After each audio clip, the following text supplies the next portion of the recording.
umur 23 tahun. Kegiatan sehari-hari ya kayak gini. Bagiku semua orang di sekitar adalah inspirasi. Bertemu para sahabat dan berbagi banyak cerita. Ya, pernah sih melamar pekerjaan, tapi nggak ada hasilnya. Hingga akhirnya Silakan Mas.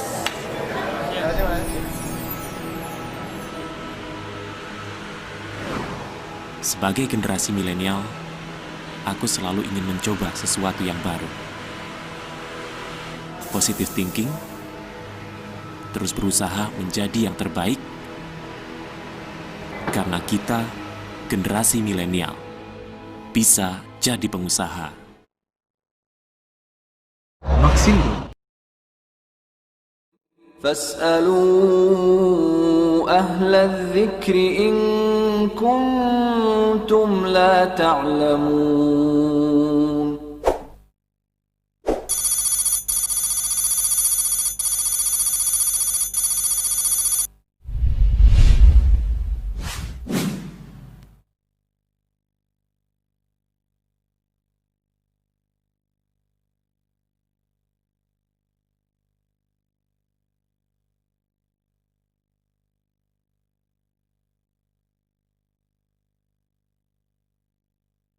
ونعوذ بالله من شرور أنفسنا وسيئات أعمالنا من يهده الله فلا مضل له ومن يضلل فلا هادي له أشهد أن لا إله إلا الله وحده لا شريك له وأشهد أن محمدا عبده ورسوله لا نبي بعده أما بعد معاشر المسلمين.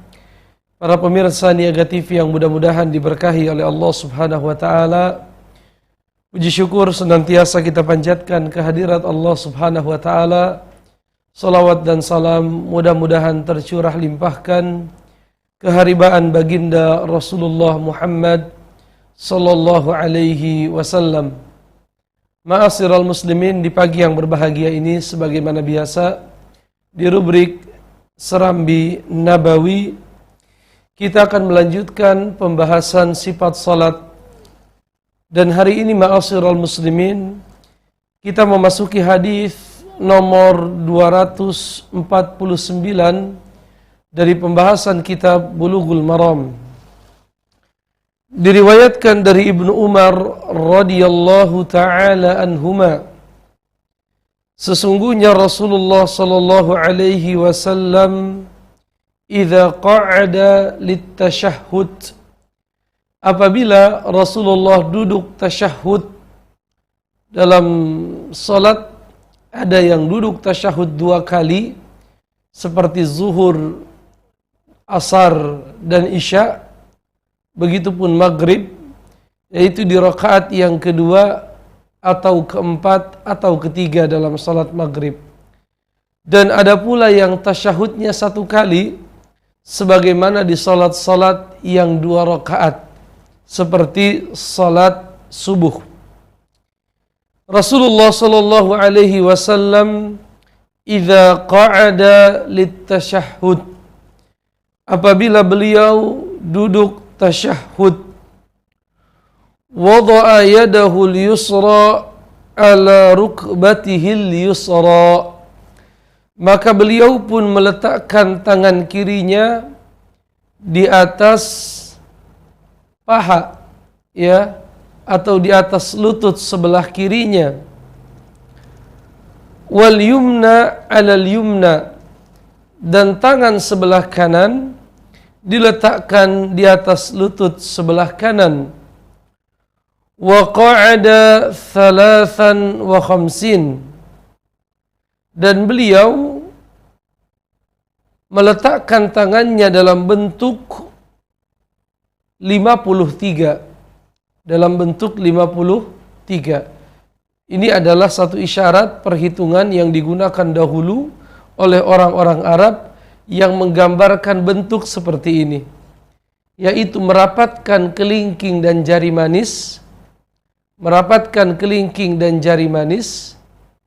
kemudian membuat lingkaran antara jari tengah dengan jari jempol. Jadi seperti ini. Nah, ini dia yang dilakukan oleh Rasulullah sallallahu alaihi wasallam. Wa asyara bi asbu'ihi as-sabbabah. Kemudian beliau berisyarat dengan jari telunjuknya. As-sabbabah atau sabbahah. Seperti ini, ma'asyiral muslimin. Jadi dua jari kelingking dan jari manis ditekuk, dilipat. Kemudian jari tengah dengan jari sabbabah dengan jempol itu dibuat lingkaran seperti ini. Dibuat lingkaran, kemudian memberikan isyarat dengan telunjuk. Ini yang dilakukan oleh Nabi SAW. Kelingking dan jari manis ditekuk, kemudian jari tengah dan jari jempol membentuk seperti lingkaran, ya. Kemudian berisyarat dengan jari telunjuk. Hadis ini riwayat Imam Muslim, ya. Hadis Ibnu Umar yang menceritakan bahwa Nabi apabila duduk tasyahud, beliau letakkan tangan kirinya di atas lutut sebelah kiri, begitupun tangan kanannya di atas sebelah kanan. Kemudian beliau membentuk tangannya dengan isyarat 53. 53 itu kata para ulama qabadha asabihi kullaha wa asyara billati talil ibham. Jadi ada dua riwayat. Riwayat yang pertama adalah riwayat di mana jari tengah dan jari jempol membentuk lingkaran. Seperti ini, ya. Adapun kelingking dan jari manis ini dilipat. Dalam riwayat yang lain, qabadha asabi'ahu kullaha. Beliau menggenggam semua jarinya. Wa asyara billati talil ibham. Dan beliau berisyarat dengan jari telunjuknya. Talil ibham artinya yang dekat dengan jempol. Jadi begini, ada dua riwayat. Riwayat yang membentuk jempol dan jari tengah seperti lingkaran dan dua jari dilipat, dan riwayat yang kedua melipat semua jari dan berisyarat dengan telunjuk. Ini dua bentuk yang diajarkan oleh Nabi sallallahu alaihi wasallam. Hadis ini keduanya, ma'asyiral muslimin, adalah diriwayatkan oleh Imam Muslim rahimahullah. Hadis ini tentunya memberikan kita pelajaran masyru'iyatul qu'udi litashahhudi fis shalah ats-tsanaiyyatu allati laisa fiha illa tashahhudin wahidin. Hadis ini menunjukkan kepada kita disyariatkannya kita duduk tasyahud. Dan duduk tasyahud ini ada dua jenis. Ada tasyahud yang pertama, ada tasyahud yang kedua. Walaupun nanti para ulama berbeda pendapat menyikapi tasyahud yang pertama, apakah dia wajib ataukah sunnah. Terjadi perbedaan di antara para ulama. Dan para ulama sepakat bahwa tasyahud awal bukanlah bagian dari rukun salat. Kemudian ma'asyiral muslimin, hadis ini pun menunjukkan kepada kita disunnahkannya kita meletakkan kedua tangan di atas paha, ya, di atas paha kita yang menempel ke arah lutut kita atau di atas lutut kita. Hadis ini pun menunjukkan kepada kita semua dua cara di dalam meletakkan tangan di atas paha kita atau di atas bagian ujung lutut. Yang pertama adalah dengan cara 53, yaitu dengan melipat jari kelingking dan jari manis, lalu menempelkan jari tengah dengan jari jempol berbentuk lingkaran dan berisyarat dengan sabbabah atau sabbahah. Riwayat yang kedua mengatakan melipat, menggenggam semua jari dan berisyarat dengan telunjuk seperti ini. Ya, jadi ada dua riwayat, perbedaannya hanya satu. Riwayat yang pertama, dua-duanya riwayat Imam Muslim. Riwayat yang pertama membentuk lingkaran jari tengah dengan jari jempol. Adapun riwayat yang kedua digenggam secara keseluruhan, dan dua-duanya adalah hadis yang sahih, yang keduanya bisa kita amalkan. Sebagian riwayat ma'asyiral muslimin, misalnya riwayat Ibnu Umar, masih riwayat Imam Muslim. Ibnu Umar menceritakan bahwasanya Rasulullah sallallahu alaihi wasallam idza jalasa fi shalah, apabila beliau duduk di dalam salat, wada'a kaffahu al-yumna ala fakhidhihi al-yumna. Apabila beliau duduk, beliau meletakkan tangan kanannya di atas paha sebelah kanan, dan beliau menggenggam seluruh tangannya lalu berisyarat dengan telunjuknya. Hadis ini zahirnya menunjukkan bahwa kita berisyarat di semua duduk dan di setiap rakaat. Karena hadis ini tidak menunjukkan bahwa berisyarat itu terikat oleh duduk tasyahud. Hanya saja para ulama menjelaskan bahwa hadis ini sifatnya mutlak, dan sesuatu yang mutlak dibawa kepada yang muqayyad, yang terikat. Hadis ini tidak dijelaskan kapan kita berisyarat dalam salat. Bahkan disebutkan setiap kali Nabi duduk dalam salat, beliau berisyarat. Hadis ini mutlak, tidak ada ikatannya.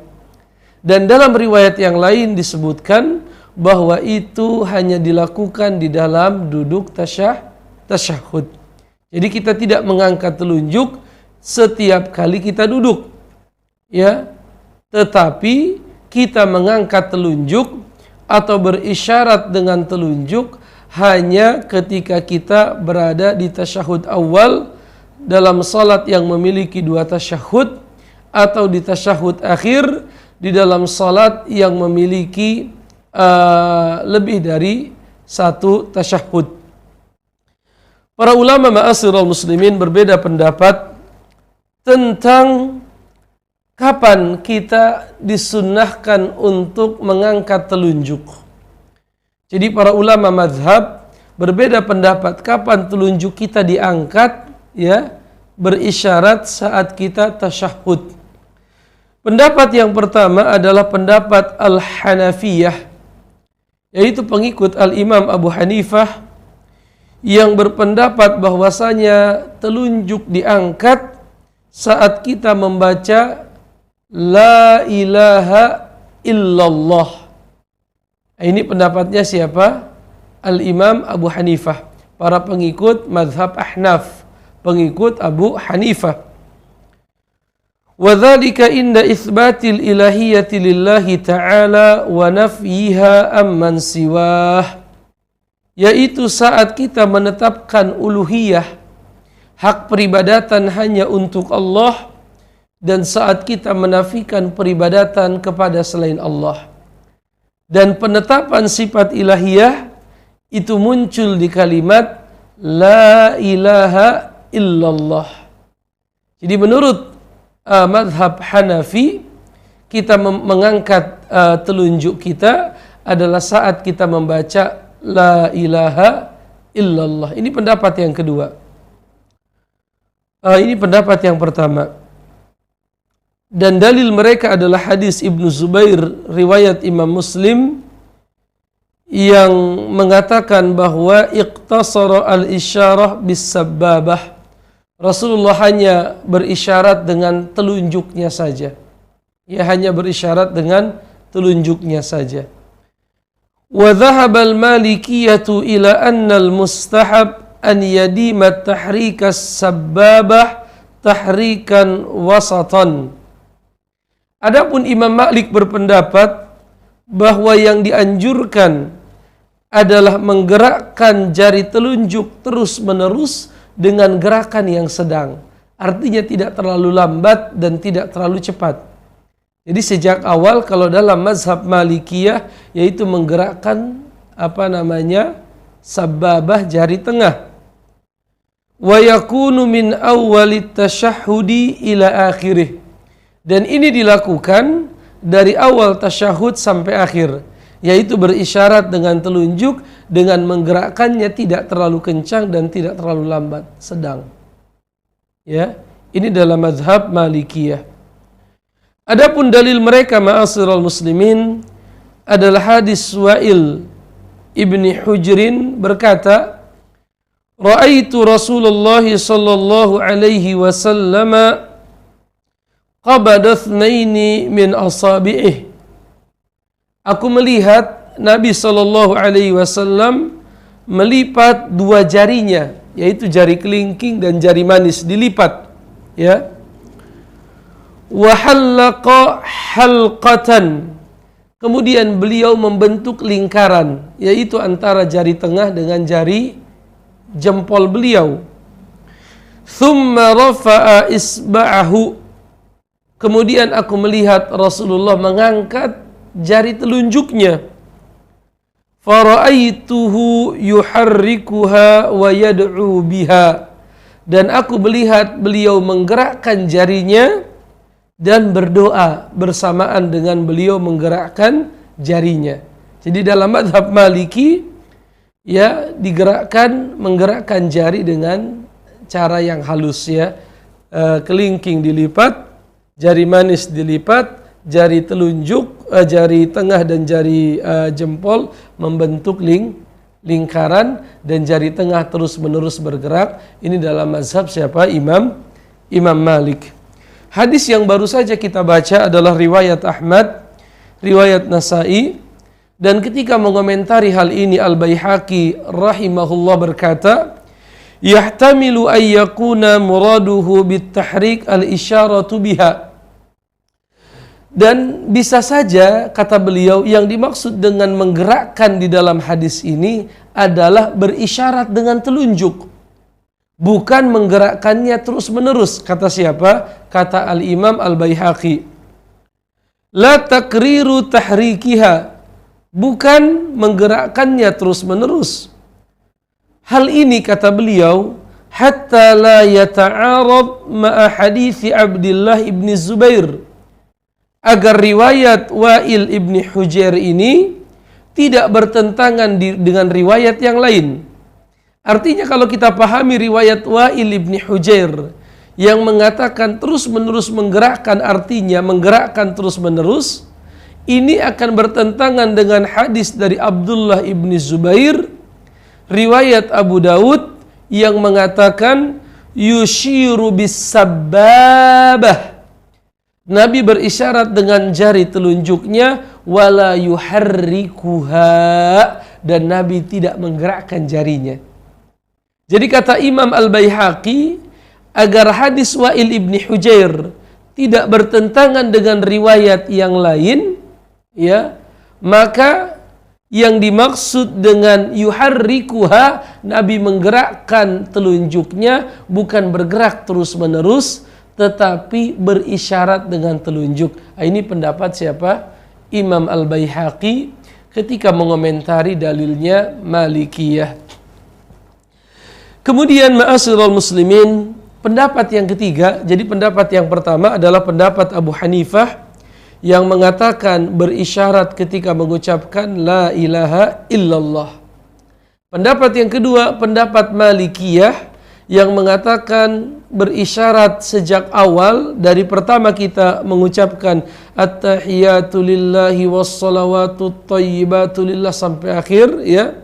Itu kita berisyarat dengan telunjuk sambil menggerak-gerakkan telunjuk, ya. Dalil mereka adalah hadis riwayat Imam Ahmad dan riwayat An-Nasai dari sahabat Wa'il ibni Hujr. Ini pendapat yang kedua. Adapun pendapat yang ketiga, ma'asyiral muslimin, wa dhahaba asy-Syafi'iyyatu ila anna al-mustahab an yashira bisabbabati indal hamzati min qawlihi illallah. Adapun di dalam mazhab Imam Syafi'i, para pengikut Imam Syafi'i, mereka berpendapat bahwa dianjurkan untuk berisyarat dengan jari telunjuk saat kita membaca huruf hamzah.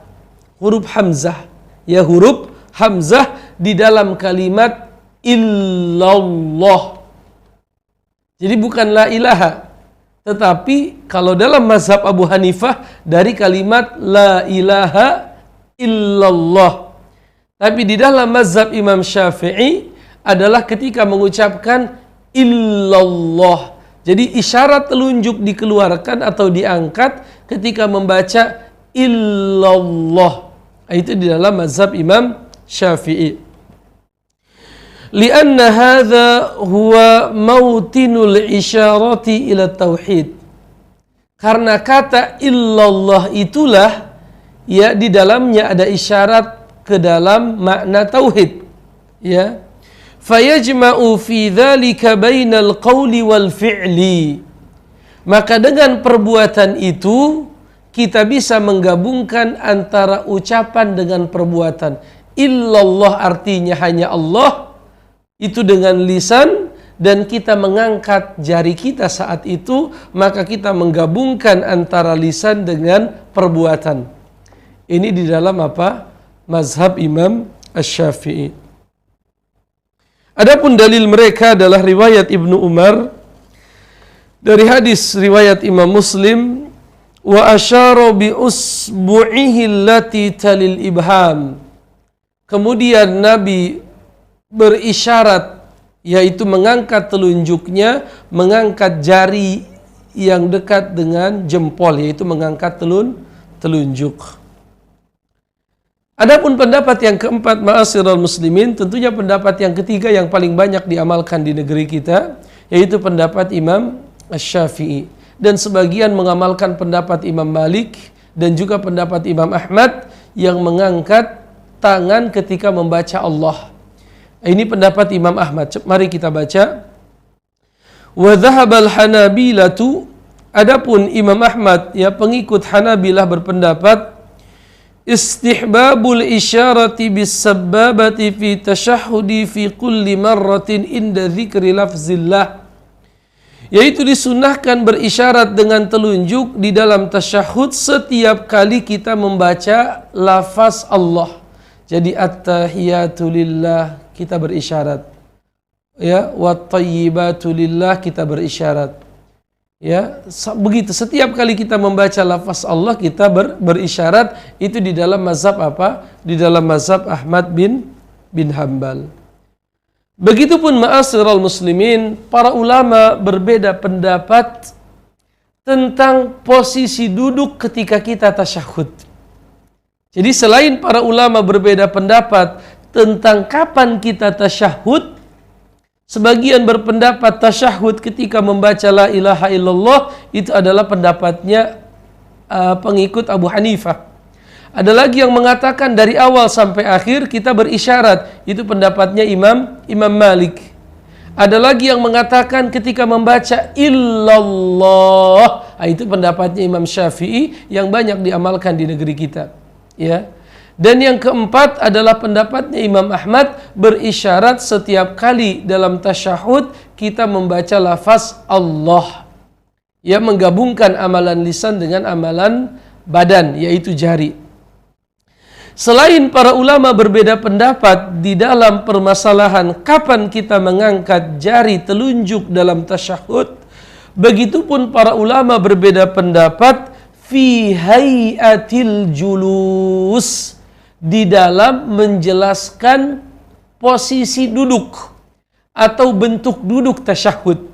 Ya, apakah tawarruk ataukah iftirash? Mari kita baca. Fadhahaba Malikun wa atba'uhu ila anna al-mustahab an yajlisa mutawarrikan. Berpendapat Imam Malik dan pengikut beliau bahwa yang mustahab, yang dianjurkan, yang disunnahkan, an yajlisa mutawarrikan, hendaknya duduk dalam kondisi tawarruk. Wa dzalika bi an yafdi bi maq'adatihi ilal ard, yaitu dengan cara menempelkan bagian duburnya ke lantai. Wa yansibu rijlahul yumna, dan menegakkan kaki sebelah kanan. Ya, sebagaimana kalau kita duduk tasyahud akhir dalam salat, itu namanya duduk tawarruk. Wa yuthni al-yusra wa dzalika fi kulli jalasatis shalah, dan ini dilakukan di semua duduknya salat. Ya, Apa itu? Bagian dubur diletakkan ke tanah atau ke tempat kita duduk, lalu kaki sebelah kanan yaitu ditegakkan, ya, dan itu dilakukan di setiap duduk salat, laki-laki dan perempuan sama. Jadi dalam semua duduk dalam mazhab Maliki duduk dengan tawarruk. Pendapat yang kedua, wa dhahaba Abu Hanifah wa ashabuhu, berpendapat Abu Hanifah dan pengikut beliau, annal mustahab huwa an yansiba rijlahul yumna wa yaq'ad ala yusra. Ya, bahwa yang sunnah adalah menegakkan kaki kanan, ya, jadi ketika duduk menegakkan kaki kanan dan duduk di atas kaki kiri, atau yang biasa kita istilahkan dengan apa itu, iftirash. Duduk iftirash. Wa hadza fi kulli jalasatis shalah, dan ini dilakukan di semua duduk salat. Tentunya ini pendapat Imam Malik dengan Abu Hanifah berhadap-hadapan. Kalau Imam Malik dalam semua duduk tawarruk, sebagaimana kalau kita tasyahud akhir. Adapun Imam Abu Hanifah dan pengikut beliau dalam semua duduk iftirash, yaitu kaki kanan ditegakkan dan kita duduk di atas kaki kiri. Ini pendapat Abu Hanifah apa? Berhadap-hadapan langsung dengan pendapat Imam Malik. Wa dhahabal Imamul Ahmad, adapun Imam Ahmad berpendapat annal mustahab, yang mustahab ayyatawarraq fi julusi at-tashahhudil akhir fi salati dhati syahadataini wa ma adahu yakunu nasibal yumna jalisan alal yusra. Adapun pendapat Imam Ahmad, beliau berkata dianjurkan agar kita tawarruk. Tawarruk tadi ya, sebagaimana kalau kita sholat maghrib di rakaat yang terakhir itu namanya tawarruk. Dianjurkan agar kita tawarruk di dalam duduk tasyahud akhir di setiap salat yang memiliki dua tasyahud. Ya. Jadi kalau salatnya memiliki dua tasyahud, menurut Imam Ahmad di tasyahud yang kedua duduknya dengan apa? Duduk tawarruk. Jelas ya? Jadi menurut Imam Ahmad, an yatawarraqa fi julusi tasyahhudil akhir fi salati dzati tasyahhudaini, yaitu duduk tawarruk, posisinya tawarruk di dalam salat-salat, ya, duduk tawarruk di tasyahud akhir di dalam salat yang memiliki dua tawarruk. Misalnya contohnya, kalau kita salat maghrib, menurut Imam Ahmad, di rakaat yang ketiga kita duduknya tawarruk. Bagaimana tawarruk? Kaki kanan ditegakkan, lalu bagian dubur kita ditempelkan ke tempat duduk. Adapun kaki kiri kita dimasukkan persis di bawah kaki kanan. Itu namanya tawarruk. Kapan menurut Imam Ahmad kita tawarruk? Di rakaat yang terakhir apabila ada dua kali tasyahud. Berarti dalam salat maghrib, salat isya, salat zuhur, salat asar. Yaitu kalau tasyahud akhir duduknya dengan tawarruk. Wa ma adahu yakunu nasibal yumna jalisan alal yusra.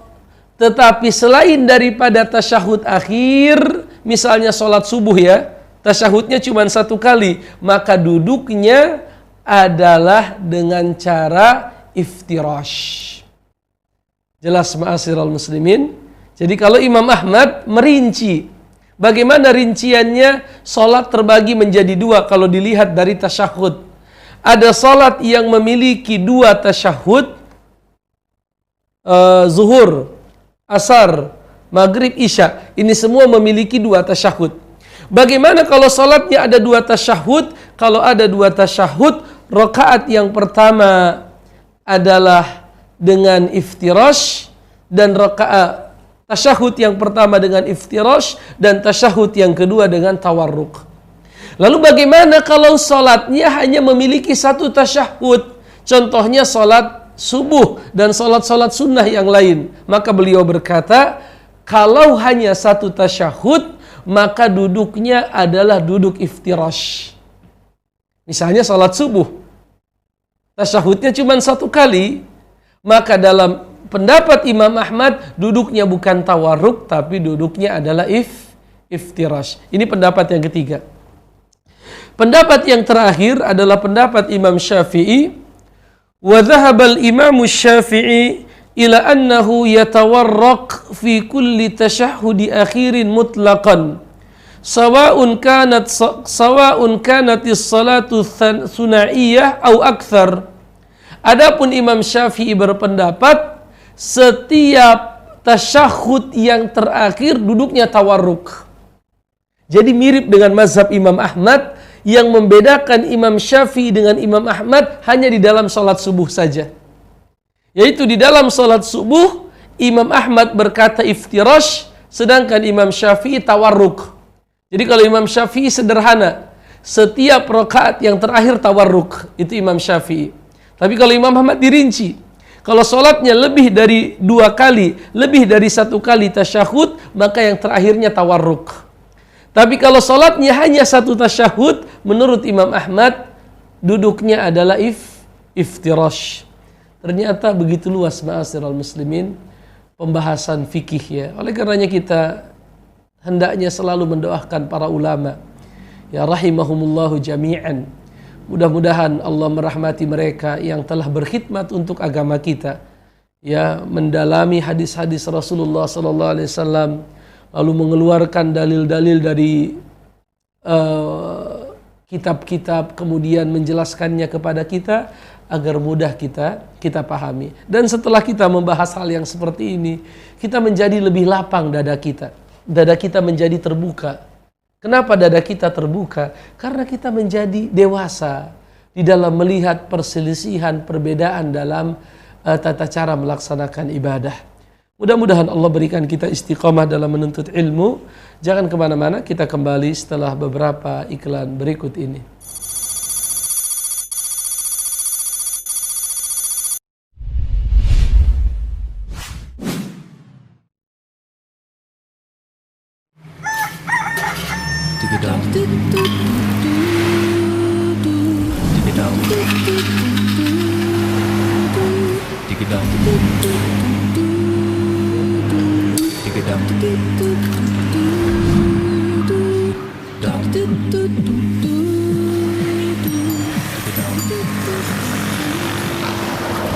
Mau kemana mas? Ini mau ngelamar kerja. Oh mau ngelamar kerja. Ya udah mas Bulan ya.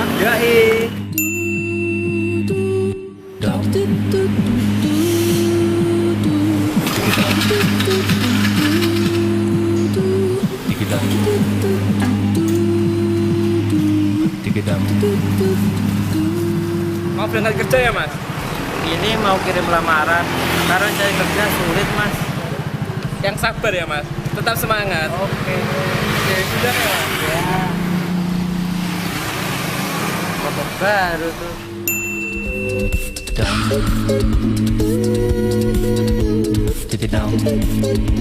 Terima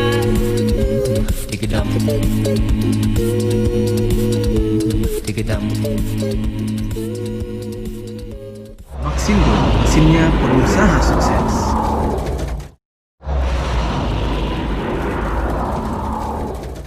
Ingin memasak aneka kuliner bakar-bakaran bersama dengan keluarga Anda? Maxindo punya jawabannya. Mesin pemanggang grill multiguna ARD GRL 88 Ardin. Dapat memanggang aneka olahan makanan mulai dari ayam panggang, daging sapi, ikan, dan makanan lainnya. Dengan fitur 4-in-1, material mesin dari bahan yang berkualitas top quality, dilengkapi dengan 4 fitur plate untuk memasak berbagai macam aneka makanan. Piring panggangan untuk aneka daging, plate batu untuk memanggang, piring datar untuk membuat crepes, membuat pancake, dan menggoreng telur. Serta fitur kuali kecil berhandle pengaman untuk aneka masakan lainnya. Konsumsi listrik lebih hemat, desain minimalis yang compactable, dilengkapi dengan knob kompor yang mudah digunakan, sangat mudah untuk perawatan.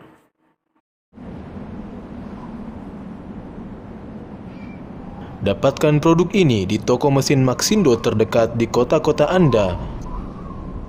Kunjungi situs kami di www.maxindo.com. Maxindo, mesinnya pengusaha sukses. Investasikan usaha Anda secara cermat dan menguntungkan bersama Maxindo. Untuk kebutuhan sajian aneka kuliner panggangan seperti ayam panggang, daging bebek, dan aneka daging panggang lainnya, gunakan mesin gas roti series pemanggang ayam vertikal tipe MKS GRS 88 Maxindo. Fitur terbaik di kelasnya, berbahan bakar gas LPG, desain mesin dari bahan stainless steel dan mild steel berkualitas, dilengkapi dengan gantungan pada tray sehingga membuat proses memasak menjadi lebih mudah, dilengkapi dengan fitur pemutar tray sehingga membuat daging yang dipanggang akan matang secara merata, kapasitas hingga 12 ayam utuh yang bisa dipanggang sekaligus, menggunakan etalase kaca dari material tempered glass yang tahan panas. Tingkat kematangan ayam dapat lebih mudah diamati. Proses pemanggangan akan lebih mudah, lebih cepat dibanding menggunakan oven pemanggang biasa. Mudah untuk perawatan dan pembersihannya. Dapatkan produk ini di toko mesin Maxindo terdekat di kota-kota Anda. Kunjungi situs kami di www.maxindo.com. Maxindo, mesinnya pengusaha sukses. فاسألوا أهل الذكر إن كنتم لا تعلمون.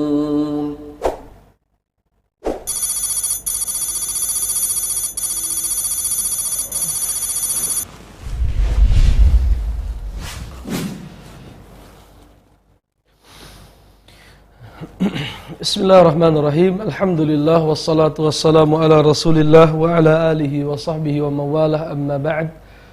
Para pemirsa Niaga TV yang dimuliakan oleh Allah Subhanahu wa taala, sebagaimana biasa di kesempatan yang kedua ini kami mengundang para pemirsa di rumah untuk bisa ikut berinteraksi dengan kami, baik melalui layanan telepon atau layanan pesan singkat di nomor yang sudah kita cantumkan.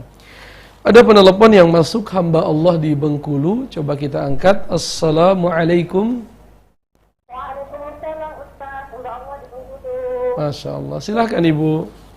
Ya, Ustaz, keluar dari ini ya Ustaz, dari tema, karena insya Allah temanya itu udah paham yang masalah itu ya Ustaz ya. Baik Ibu, silahkan. Amalan apa saja Ustaz yang berkaitan dengan bulan Muharram atau yang disebut oleh orang Jawa bulan Asyura itu Ustaz, yang sesuai dalil dan hadisnya. Begitu saja Ustaz. Jazakallahu khairan katsiran. Wassalamualaikum warahmatullahi wabarakatuh. Waalaikumsalam warahmatullahi wabarakatuh. Pertanyaan dari hamba Allah di Bengkulu adalah amalan apa yang disunnahkan kita lakukan di bulan Muharram, ya. Wallahu a'lam bishawab. Ma'asyiral muslimin, Muharram adalah salah satu bulan yang diharamkan oleh Allah. Artinya bulan yang disucikan dan dimuliakan. Ya, di mana Allah Subhanahu wa taala berfirman dalam Al-Qur'an, "Inna iddatasy syuhuri indallahi 12 syahran fi kitabillahi yauma khalaqas samawati wal ard minha arba'atun hurum." Allah berfirman di dalam Al-Qur'an bahwa bilangan bulan di sisi Allah ada 12. Yaitu di hari saat Allah menciptakan langit dan bumi, dan di antara 12 bulan itu ada 4 bulan yang disucikan oleh Allah. Fala tazlimu fihinna anfusakum. Maka janganlah kalian menzalimi diri kalian di bulan-bulan tersebut. Para ulama menjelaskan bahwa bulan haram adalah 3 bulan yang berturut-turut dan 1 bulan yang terpisah. Adapun 3 bulan yang berturut-turut adalah Dzulqa'dah, Dzulhijjah, dan Muharram. Adapun 1 yang terpisah adalah bulan Rajab, sebelum datangnya bulan Sya'ban. 4 bulan ini, ma'asyiral muslimin, adalah bulan yang diagungkan. Bahkan di masa-masa sebelum datangnya Islam, di masa-masa jahiliyah, mereka sangat mengagungkan bulan haram, di mana mereka tidak berani berperang, yaitu menodai kesucian bulan-bulan haram. Oleh karenanya ketika Islam datang, ya bulan ini masih dianggap sebagai bulan yang mulia, di mana kita dianjurkan untuk beramal saleh. Secara khusus di bulan ini Rasulullah Subhanahu wa taala melarang kita melakukan perbuatan dosa. Para ulama menjelaskan perbuatan dosa haram dilakukan ya dari mulai bulan pertama Muharram sampai bulan terakhir Zulhijjah. Lalu kenapa Allah melarangnya secara khusus di bulan-bulan haram? Karena taghliz, sebagai bentuk penegasan tentang buruknya perbuatan dosa di bulan ini. Artinya dosa di bulan ini tidak seperti di bulan-bulan yang lain. Maka kata para ulama, kalau dosa dilipat gandakan, maka begitupun amal-amal soleh pahalanya dilipat gandakan oleh Allah Subhanahu wa taala. Oleh karenanya di bulan haram kita memperbanyak ibadah secara umum. Ya baik itu salat, baik itu saum, baik itu membaca Al-Qur'an, baik itu sedekah, birrul walidain dan lain sebagainya.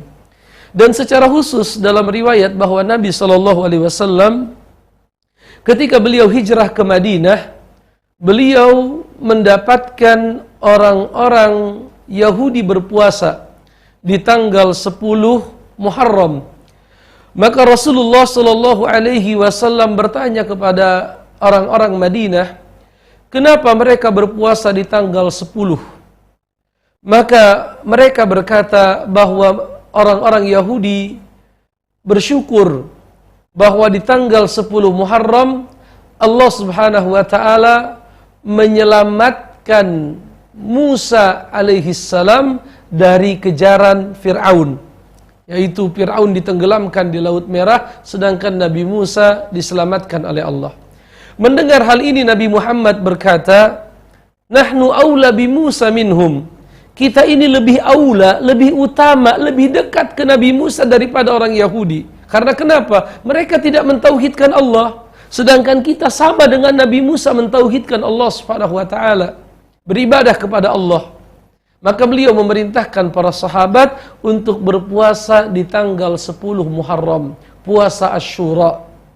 Dan beliau menganjurkan apabila tahun depan beliau berpuasa, insya Allah beliau akan berpuasa sehari sebelumnya atau sehari setelahnya, yaitu tanggal 9 Muharram. Sebagai apa? Sebagai bentuk menyelisihi orang-orang Yahudi.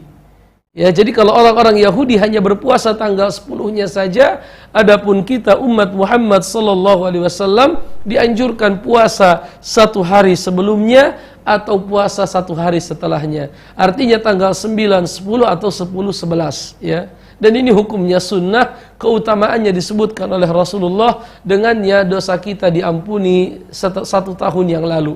Kalau puasa Zulhijjah yang baru saja kita lakukan 1 tahun sebelumnya dan 1 tahun setelahnya. Adapun puasa Muharram, dengannya Allah mengampuni 1 tahun yang lalu. Allah alam bissawab. Ada penelpon yang masuk, hamba Allah di Palembang. Coba kita angkat. Assalamualaikum.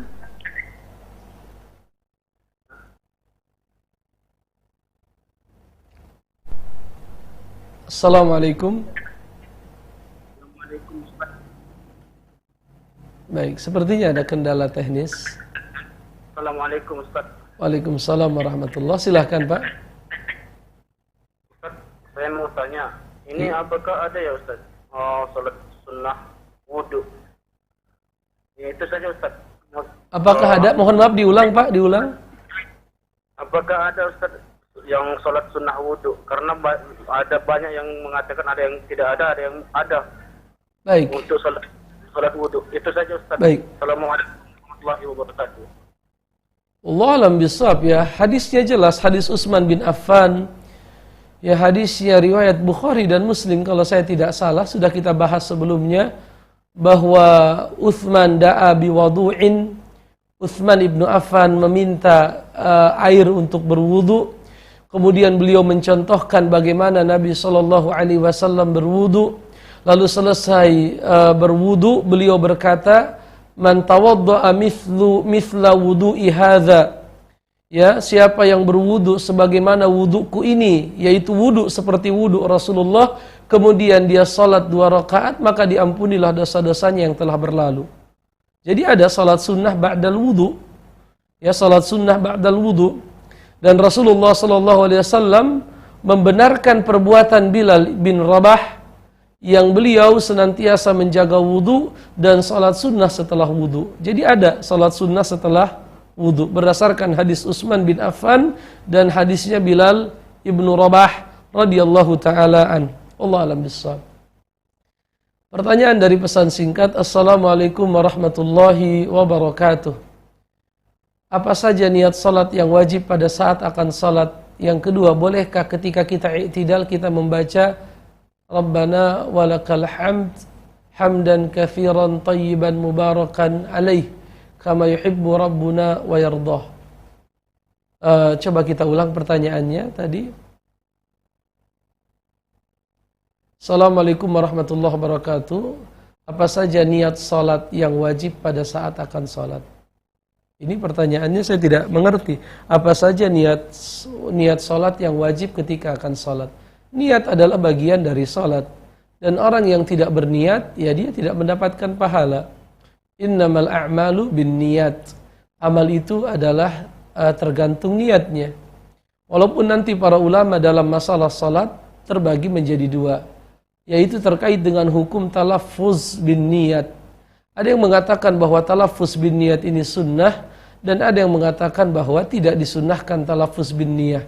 Karena tidak ada riwayat dari Nabi dan para sahabat yang menjelaskan atau mengabarkan bahwa mereka talaffuz bin niat. Dan para ulama yang berdebat tentang talaffuz bin niat, mereka sepakat bahwa an-niyatu mahalluha fil qalb. Niat itu tempatnya di hati. Artinya pengikut mazhab Syafi'i yang mengatakan niat itu dilafazkan, mereka tidak menafikan bahwasanya asal niat itu di hati. Hanya saja perdebatannya perlu atau tidak membantu niat yang di hati dengan lisan, itu perdebatannya. Ya, sebagian ulama mengatakan boleh, sebagian yang lain mengatakan tidak boleh. Dan pendapat yang paling kuat, wallahu a'lam bishawab, ya, hukum asalnya niat itu tempatnya di dalam hati, ya, dan tidak dilafazkan kecuali dalam kondisi di mana Rasul melafazkannya, misalnya dalam haji, labbaika hajjan atau labbaika umratan. Adapun dalam salat, dalam wudu dan dalam saum misalnya, tidak ada riwayat yang sahih ataupun riwayat yang lemah sekalipun yang menjelaskan tentang lafaz yang dibaca oleh Rasul ketika berniat hendak melaksanakan ibadah-ibadah tersebut. Yang kemudian pertanyaannya, ketika kita i'tidal membaca Rabbana walakal hamd hamdan katsiran tayyiban mubarakan fi mubarakan alaih kama yuhibbu rabbuna wa yardah, apakah itu diperbolehkan? Wallahu a'lam bishawab, saya tidak tahu. Ya, tinggal kita lihat apakah hadisnya sahih, dianjurkan membaca doa tersebut. Kalau sahih kita amalkan, kalau tidak ya tidak kita amalkan. Tapi potongan yang pertama sahih. Sami Allahu liman hamidah. Rasulullah berkata, apabila kalian bangkit ucapkanlah Sami Allahu liman hamidah, dan apabila kalian telah tegak berdiri ucapkanlah Rabbana walakal hamd mil'as samawati wa mil'al ardi wa mil'a ma syi'ta min syai'in ba'du. Adapun tadi Sami Allahu liman Rabbana walakal hamdu hamdan katsiran tayyiban mubarakan fi, saya tidak tahu apakah itu disunnahkan atau tidak. Ya, tentunya kita kembali kepada kitab-kitab para ulama dan kita baca kitab mereka, misalnya Sifat Salat Nabi.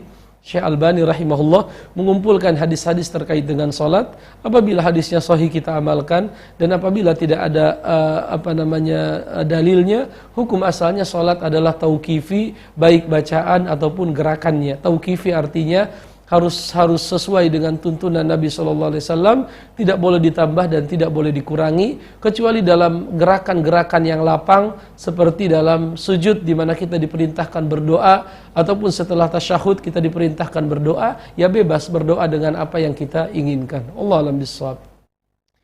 Ada Ibu Mida di Medan, coba kita angkat. Assalamualaikum. Waalaikumsalam. Baik, suara Ibu tolong dinaikkan. Iya Ustaz, ini mau nanya. Baik. Waalaikumsalam Ustaz. Baik, silakan Ibu. Ini Ustaz mau nanya, gimana cara menjamak sholat dari zuhur ke asar atau dari maghrib ke isya, dan cara niatnya. Misalnya kita mau perjalanan kan Ustaz, jadi waktu zuhur kan udah masuk, jadi kita sholat. di perjalanan kita asal nggak dapat gitu Ustaz. Baik. Baik, itu saja Ibu. Terima kasih ya Ustaz. Baik. Allah alam bisawab ya. Rasulullah sallallahu alaihi wasallam apabila beliau melakukan safar perjalanan jauh, menurut mayoritas para ulama jaraknya 80 km. Apabila beliau melakukan perjalanan jauh, maka atau 70 km, apabila beliau melakukan perjalanan jauh, maka beliau senantiasa menjamak dan mengqashar salat. Ya, menjamak artinya menggabungkan dua salat, zuhur dengan asar, maghrib dengan isya. Dan jamak terbagi menjadi dua, ada jamak takdim, ada jamak takhir. Adapun jamak takdim artinya menggabungkan di awal. Adapun jamak takhir artinya menggabungkan di akhir. Ya, Nabi SAW apabila beliau berangkat setelah zuhur, beliau jamak takdim, menggabungkan dua salat di awal. Apabila beliau berangkat sebelum zuhur, beliau jamak takhir, mengakhirkan waktu zuhur ke waktu asar. Ya, itu jamak. Adapun qashar artinya meringkas rakaat. Zuhur yang tadinya 4 menjadi 2.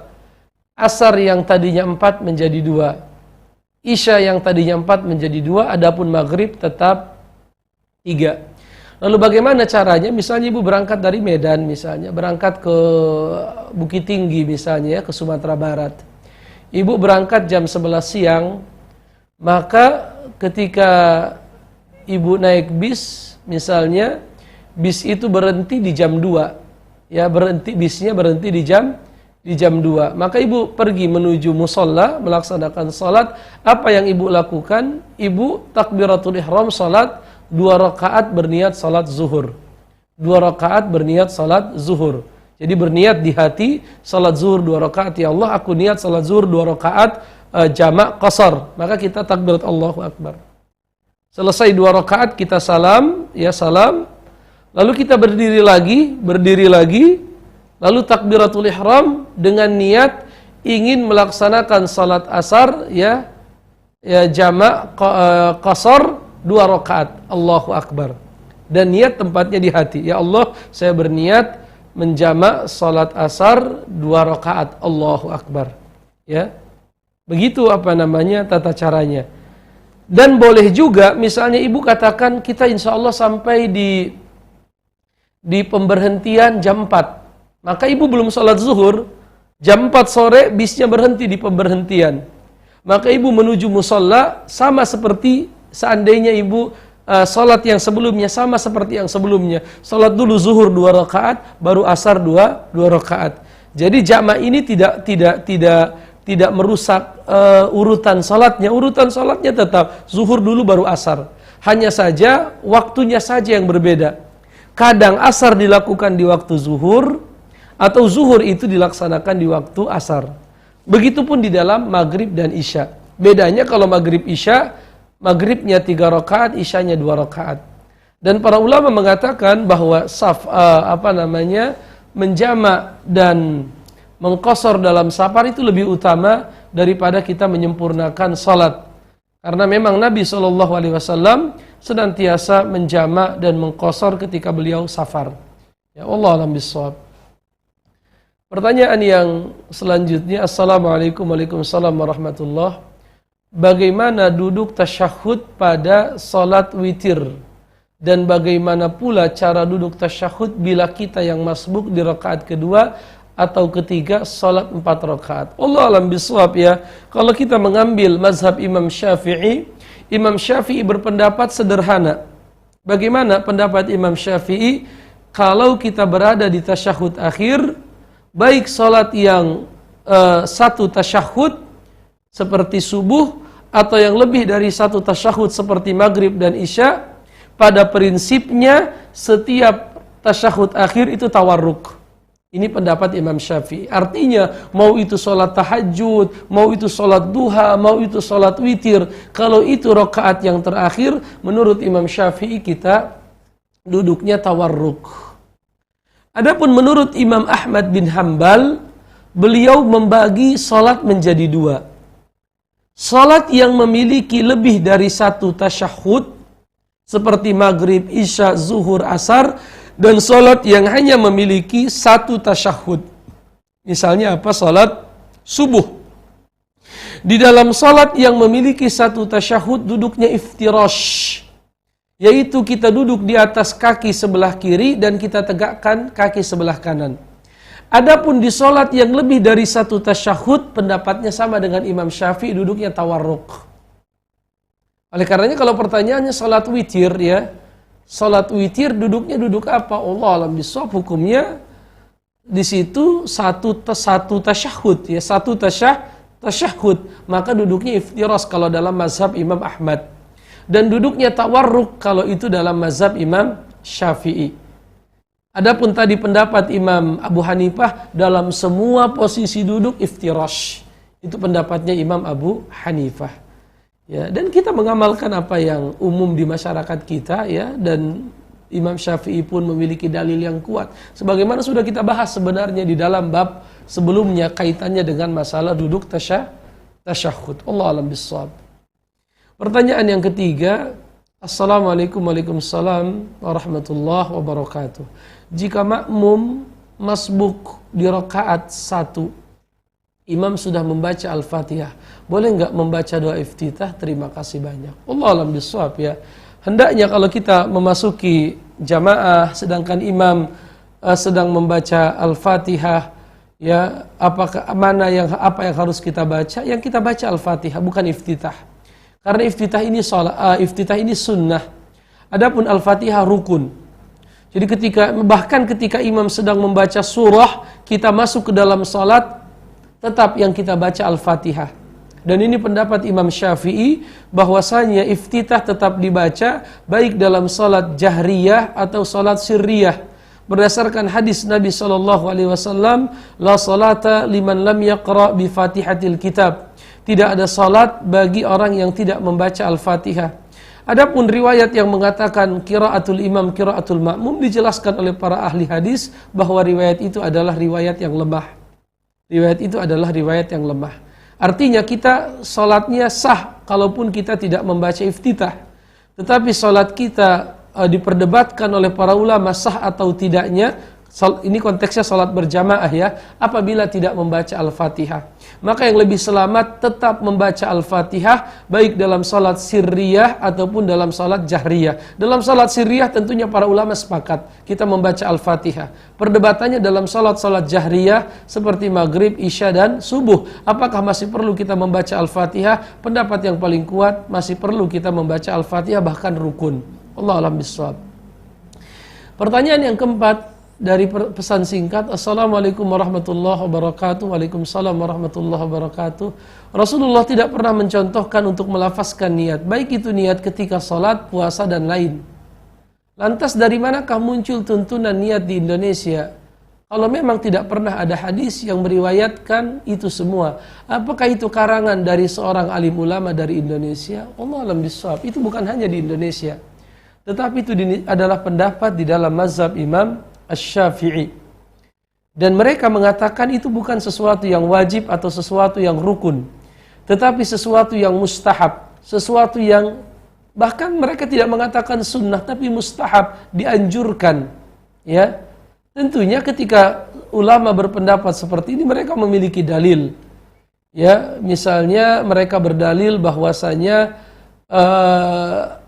ada beberapa riwayat, ya saya tidak ingat riwayatnya. Yang pasti sebagian mereka mengkiaskannya ke dalam ibadah seperti misalnya apa? Dalam haji dan umrah, labbaika hajjan wa umrah. Begitupun dalam menyembelih, bismillahi Allahu akbar, Allahumma taqabbal min Muhammadin wa min ali Muhammadin. Artinya di beberapa ibadah memang ada melafazkan niat, sehingga para ulama di mazhab Imam Syafi'i mengatakan bolehnya membantu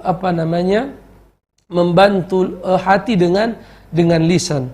Ya, terlepas perdebatan yang terjadi, ya kita sudah sampaikan pendapat yang lebih kuat hukum asalnya niat itu adalah di hati, dan itu disepakati baik oleh ulama Syafi'iyah ataupun ulama-ulama yang lain ya, bahwa hukum asalnya niat itu di dalam hati. Tetapi hukum asalnya kita husnuzon ya, bahwa para ulama yang memerintahkan untuk melafazkan niat bukan maksud mereka untuk mengajarkan atau membuat ajaran yang baru, tetapi mereka memahami hadis, memahami ayat, lalu mereka berkesimpulan dianjurkan melafazkan niat. Walaupun kesimpulan mereka, karena mereka manusia, ada kalanya rajih kuat, ada kalanya marjuh lemah. Ya, dan kalau kita memahami bahwa yang lebih kuat adalah tidak melafazkan niat tanpa kita mengecilkan atau mendiskreditkan orang yang melafazkan niat. Ya, karena kita sudah sampai kepada kita dalil bahwa yang kuat tidak melafazkan niat dan mereka belum sampai. Tugas kita adalah menyampaikannya dengan cara yang baik, dengan cara hikmah, ya, menjelaskannya sesuai dengan dalil-dalil yang syar'i, baik dari Al-Quran ataupun dari As-Sunnah. Allah alam bisawab. Pertanyaan dari pesan singkat. Assalamualaikum. Waalaikumsalam. Hamba Allah dari Banyuwangi, saya mau bertanya tentang bacaan tasyahud. Ada yang membaca tasyahud dikasih Sayyidina, dan ada juga yang tidak dibaca kasih Sayyidina. Langsung Muhammad saja yang benar dikasih Sayyidina, atau langsung Muhammad saja? Wallahu a'lam bishawab ya. Sebentar lagi kita akan membaca insyaallah di hari Senin nanti kita akan membaca salawat, hadis tentang salawat, yaitu hadis riwayat Imam Muslim, riwayat Muslim dari Ibnu Mas'ud ya, bahwa para sahabat berkata, ya Rasulullah, kami diperintahkan oleh Allah untuk bersolawat. Bagaimana caranya kami bersolawat? Maka beliau mengajarkan, Allahumma salli ala Muhammad wa ala ali Muhammad kama sallaita ala ali Ibrahim wa barik ala Muhammad wa ala ali Muhammad kama barakta ala Ibrahim fil alamin innaka Hamidum Majid. Hadis sahih riwayat Imam Muslim. Di sini tidak disebutkan kata Sayyidina. Adapun yang memakai kata Sayyidina ya, mereka berdalil dengan firman Allah, la taj'alu du'a ar-rasuli bainakum ka du'ai ba'dikum li ba'din. Janganlah kalian memanggil Rasul sebagaimana kalian memanggil sesama kalian. Hanya saja hadis itu sifatnya umum, ayat itu sifatnya umum, sedangkan hadis ini khusus di dalam salat. Oleh karenanya para ulama merinci, di dalam salat tidak perlu memakai Sayyidina, adapun di luar salat tidak masalah kita memakai Sayyidina, bahkan tidak pantas kita memanggil Nabi dengan namanya. Tetapi kita hendaknya menggunakan Rasul atau Nabi atau Sayyidina dan lain sebagainya, hanya saja itu di luar salat. Berdasarkan firman Allah, janganlah kalian memanggil Rasul sebagaimana kalian memanggil sesama kalian. Adapun dalam salat, tadi hadisnya sudah kita baca, hadis riwayat Imam Muslim, tidak perlu memakai Sayyidina. Pertanyaan yang terakhir. Assalamualaikum. Waalaikumsalam. Bagaimana shaf yang benar untuk laki-laki, imam di tengah makmum, ke kanan sebaliknya? Di tengah, ma'asyiral muslimin ya, di tengah. Ya, jadi shaf itu dimulai dari tengah. Ya, shaf dimulai dari tengah. Kalau imam di depan satu, di belakang makmumnya dua. Bukan di kanan makmum, tetapi di tengah persis di belakang imam. Lalu terus bertambah ya. Begitupun kalau kita datang di shaf yang kedua, kita mulai dari tengah, bukan dari kanan, bukan dari kiri. Adapun wanita memulai dari saf yang paling belakang. Berdasarkan hadis Rasulullah, khairu sufufir rijal awwaluha, ya, sebaik-baik saf laki-laki yang paling depan, sedangkan sebaik-baik saf perempuan yang paling belakang. Allah alam bisawab. Yang benar semuanya datang dari Allah, yang salah datang dari saya sebagai manusia. Subhanakallahumma bihamdika asyhadu an la ilaha illa anta astaghfiruka wa atubu ilaik. Assalamualaikum warahmatullahi wabarakatuh.